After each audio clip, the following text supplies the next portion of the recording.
KIEMS Kits. We talked about this yesterday. Right. And just looking at some of the things that I observed, right from the point when we started getting these reports that there are those who are being turned away and there are those who are not, finding their biometrics and the kits were not working. And I remember before Smartmatic was contracted by IEBC, they already had an inventory. The commission had an inventory of 45,000 KIEMS kits.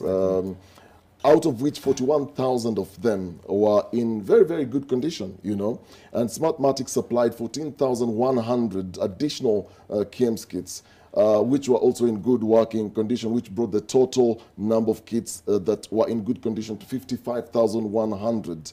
Now, what do you think happened? Because there are those who are saying, we've seen this happen in the last two elections. Right. Again, we are seeing the failure of these kits in this election. I will start with you, Caroline.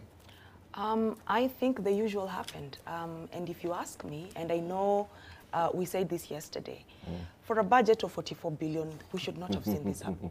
I keep going back to that. I keep harping about that. We should not have seen this happen. And for me, it shows that there was a lack of simulation and simulation exercises by the IEBC. And I think of course, there are those issues where you expect technology to fail, and there is a percentage that we put aside for that.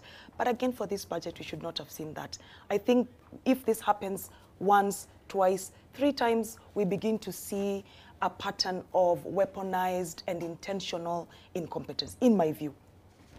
I know that might sound harsh, but if I'm a voter and I go in and the KIEMS kits has failed and they are refusing to use the manual register and I'm told to go home, and then you call me at 7 p.m. and tell me come back and vote, I might not want to come back because I had planned my day in a certain way. I feel disenfranchised. I feel annoyed. So there are people who refuse to go back to the polling station to vote. There are some who went back. That's number one. Number two, let's also look at the population in terms of some of the people who did not manage to vote were the elderly. So this is someone who is in their 70s, someone who is in their 80s. You're telling them to go back to the polling station. They probably need help. So for me, I feel we disenfranchised a lot of people. And if this happens again once, twice, thrice, there is a problem. There is a glitch in the system that someone is not addressing. I think I'll come to